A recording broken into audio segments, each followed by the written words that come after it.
Bienvenidos Nakamas. Hoy vamos a sumergirnos en el Opening 28 de One Piece, una joya que ha dejado a toda la comunidad impresionada. La animación brilla con una calidad espectacular, la canción Carmine es interpretada por Elegarden, y acompaña con una energía que pone la piel de gallina, y juntos logran una combinación perfecta que transmite toda la esencia de la serie. En este video vamos a revisar cada escena y un poco del simbolismo detrás de las transiciones, las cuales han hecho que este opening sea uno de los más memorables de One Piece. Sin más que agregar, vamos al video.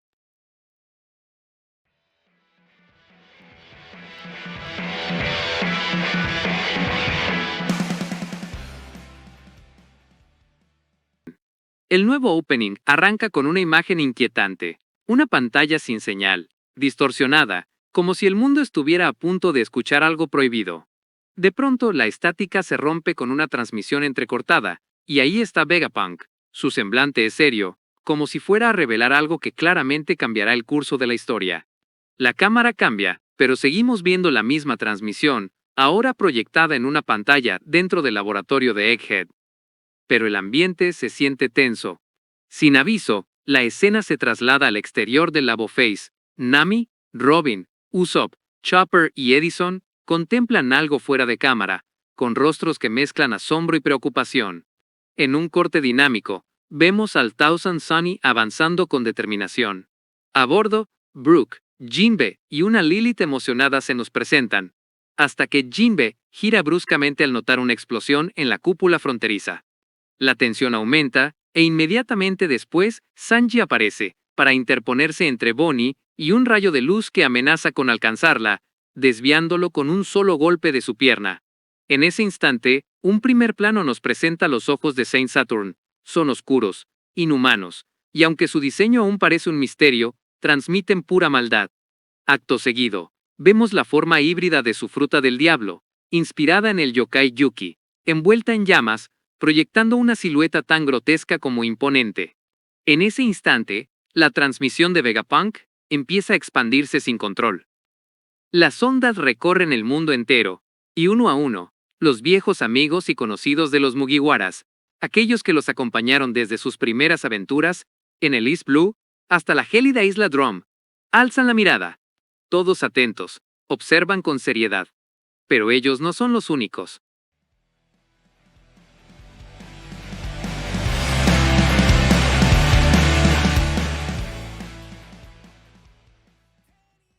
En Water 7, Iceberg, Polly y los capataces. En Dressrosa, Rebecca, Kairos y Leo. En Zou, Carrot, Wanda y los mosqueteros. En Arabasta, Kusa y su padre. En el cuartel de noticias, Vivi y Morgans. En Marineford, los marines de base. En Marijoy, los Tenryubitos. En la isla Karakuri, hogar natal de Vegapunk, sus residentes. En el archipiélago Shabondi, civiles, piratas y mercenarios. En la isla Hachinosu, los piratas de Blackbeard. Y en Whole Cake Island, Katakuri. Finalmente, la escena se traslada a Mocktown, donde los burlones ríen entre dientes. El eco del mensaje de Vegapunk viaja como una advertencia que nadie debe ignorar. Regresamos a Egghead, donde Franky y Atlas cruzan uno de los túneles de transporte. En el instante en que Luffy desata el poder de su Gear 5, su haki estalla con una intensidad arrolladora. Y justo cuando su figura blanca empieza a notarse, el lugar que ocupaba queda marcado fugazmente por unas siluetas oscuras y macabras, como ecos efímeros que emergen de la magnitud de su poder. Es un destello breve, pero suficiente para dejar la sensación de que su despertar conecta con fuerzas mucho más profundas y enigmáticas. Enseguida vemos que Zoro sigue su pelea con Rob Lucci, en un enfrentamiento donde cada movimiento transmite la sensación de equilibrio entre dos depredadores. El combate es intenso, cargado de tensión contenida, como si ambos midieran no solo su fuerza, sino también la voluntad del otro. Cada choque de espadas y garras parece presagiar que, en cualquier instante, la balanza podría inclinarse hacia un desenlace decisivo. Desde el aire, contemplamos Egghead envuelta en llamas, rodeada por una incontable cantidad de buques de la marina ejecutando la Buster Call. Volvemos a la batalla, donde Vegapunk yace herido en el suelo con Bonnie a su lado. Al fondo, la figura inmóvil de Kuma y cerca, Sanji, Atlas y Franky. Todos miran hacia el cielo. La cámara se acerca al rostro sorprendido de Bonnie, y desde su punto de vista vemos a Luffy en Gear 5, flotando en el cielo naranja, y su silueta reflejando de manera simbólica la de Kuma. Un momento profundamente personal para ella. En ese instante aparece el logo de One Piece, y el cielo, antes devorado por el fuego, se torna azul y despejado. La cámara se centra en la cabeza de alguien con el clásico sombrero de paja, que sale volando por el viento. Lo seguimos mientras pasa cerca de un colosal robot en perfectas condiciones y continúa ascendiendo hasta perderse en un rayo de sol.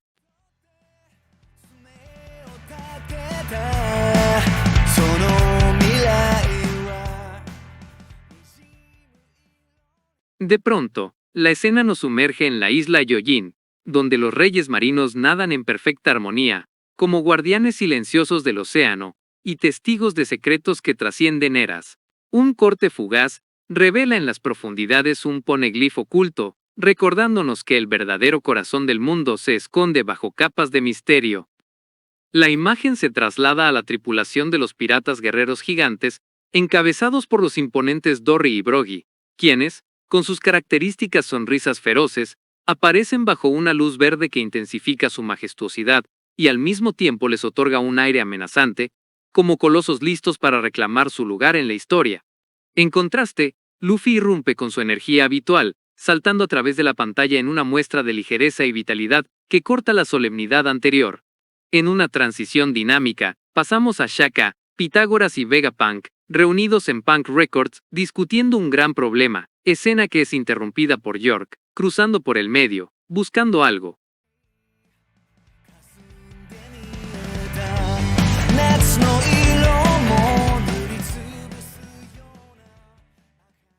La cámara cambia de ángulo y nos lleva a otra parte de Egghead. La espalda de Stussy aparece en primer plano, mientras al fondo se superpone un Akainu furioso, y en contraste, un Kizaru ensimismado en su propia reflexión. Tras ellos, las siluetas de los vicealmirantes se dibujan como una fuerza latente a punto de actuar. De repente, el gigantesco robot vuelve a aparecer, esta vez envejecido y desgastado, pero aún en pie, iluminado por el resplandor anaranjado de las llamas, como un vestigio del pasado que se niega a apagarse. La pantalla se divide en dos con la cartografía del mundo. En el centro, el vacío que dejó el reino de Lulusia, borrado como si nunca hubiera existido. En la parte superior aparece Wano, donde Momo, Otama, Kinemon y Shinobu miran atentos. Abajo, el interior del palacio de Arabasta se alza solemne. La imagen cambia. Arriba surge el reino Ryugu, con Shirahoshi y Neptuno, mientras abajo se muestra el reino Kamabaka, hogar de los revolucionarios, donde los nuevos reclutas de Lulusia se encuentran ahora reunidos. Todos, desde cada rincón del mundo, observan la transmisión de Vegapunk, y en sus rostros se dibujan reacciones diferentes: sorpresa, temor, esperanza y determinación. De manera inesperada, la mano de Imu irrumpe en la escena, atravesándola con un gesto absoluto que desgarra la imagen misma. Todo a su alrededor comienza a desvanecerse, como si su voluntad pudiera borrar la realidad y reescribir el mundo a su antojo.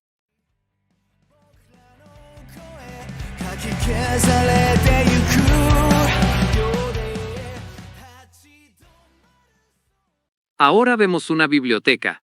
Un espacio vacío en la sección de historia comienza a brillar, y de pronto los libros se hunden en el fondo del mar, revelando bajo sus páginas sumergidas las ruinas de un pasado olvidado. En Mary Joyce, el resto del Gorosei se alza sobre un círculo mágico semejante al de Saturn, como guardianes de un poder que trasciende lo humano. La música se acelera, y sus cuerpos parecen desvanecerse y reaparecer, mostrando apenas las siluetas deformes de sus formas monstruosas. Ese mismo círculo surge en Egghead, liberando rayos que iluminan la escena, mientras las siluetas se vuelven más claras, hasta que un gigantesco ojo malévolo aparece como si vigilara desde otra dimensión.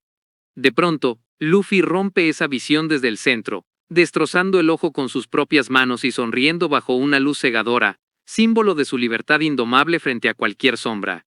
Un torbellino lo lanza hacia el cielo, donde un ave colosal planea cerca de Saturn y otras criaturas imposibles, como heraldos de un enfrentamiento mítico. En paralelo, Dory y Broggy se preparan para la batalla, su fuerza de gigantes evocando la grandeza de una era perdida.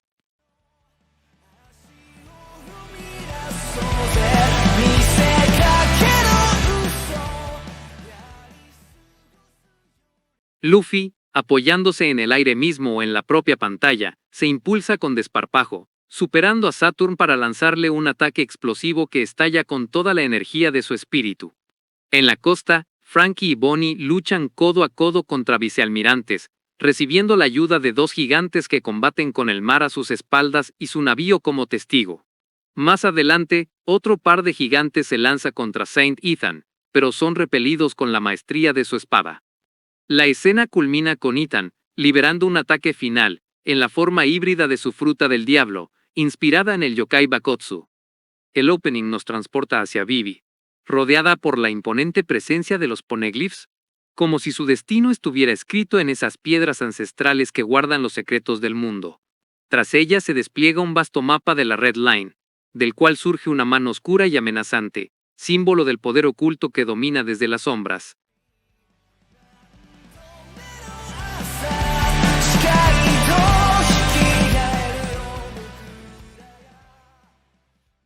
La imagen se traslada a Pangea, donde la figura de Imu aparece clavando con frialdad una navaja sobre la fotografía de Shirahoshi, un gesto que encarna la amenaza latente contra las armas ancestrales y la fragilidad de quienes portan ese peso en la historia.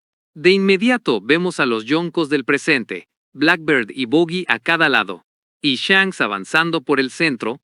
Después surge Luffy, quien entra a la escena justo bajo el recuerdo eterno de Shanks, inclinándose para colocarle el sombrero de paja.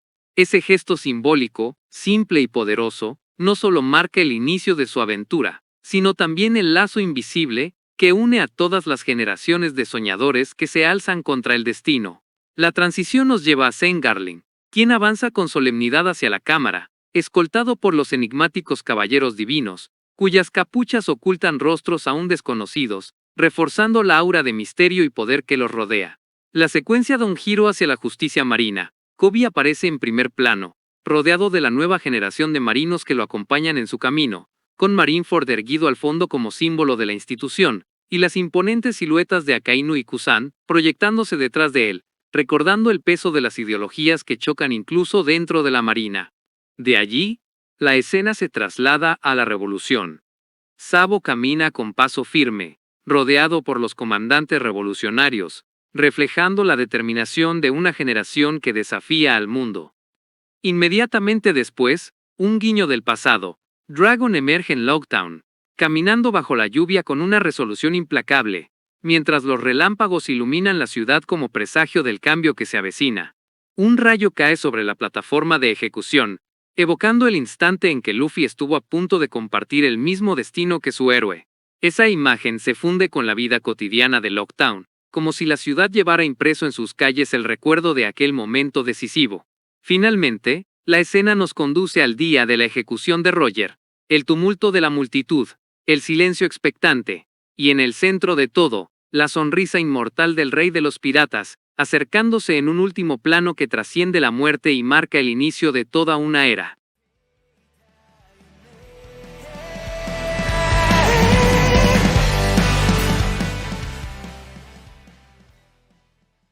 La transición nos conduce a un instante cargado de simbolismo. Roger, Shirohige y Oden comparten un brindis en la calidez del atardecer, como si celebraran un pasado glorioso que ya pertenece a la leyenda.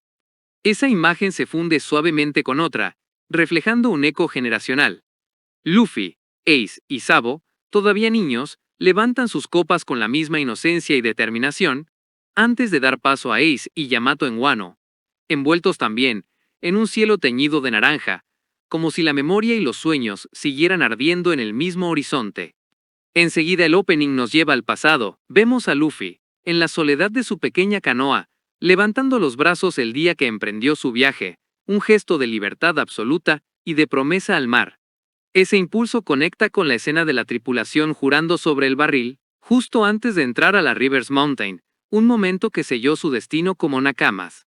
La secuencia continúa con el tenso encuentro de Luffy y Blackbeard en Mocktown, donde la rivalidad y el choque de sueños se dejaron entrever. Dejando el pasado atrás, ahora regresamos al Sony. Los Mugiwaras contemplan el horizonte mientras las gaviotas, portadoras de noticias del mundo, cruzan el cielo, repartiendo las noticias que resuenan en cada rincón del planeta. En la siguiente escena, bajo un enorme cielo azul, el gigantesco robot, inmóvil, mira hacia el horizonte, como si fuera un testigo silencioso del tiempo. Finalmente, vemos a Luffy extender su brazo y atrapar su sombrero de paja, cerrando el círculo y enlazando la emoción con la escena del inicio, cuando la otra persona, que pronto aparecerá en el anime, lo dejó ir. Como si todo hubiera sido un viaje continuo a ese instante. Finalmente, volvemos al laboratorio de Vegapunk. La transmisión ha terminado, y todo el lugar comienza a derrumbarse.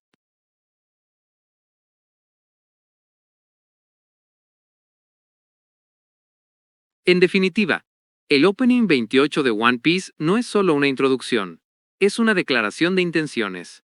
Cada nota, cada trazo y cada transición están cargados de simbolismo y emoción, recordándonos por qué esta historia nos acompaña desde hace tantos años. La animación desborda vida, la música enciende el corazón, y juntos forman un retrato de todo lo que significa ser parte de esta gran aventura.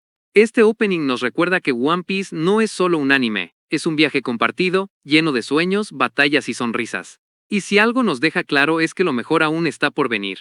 Muchas gracias por ver el video. Si desean apoyar, suscríbanse al canal, comenten y compartan el video. Hasta luego.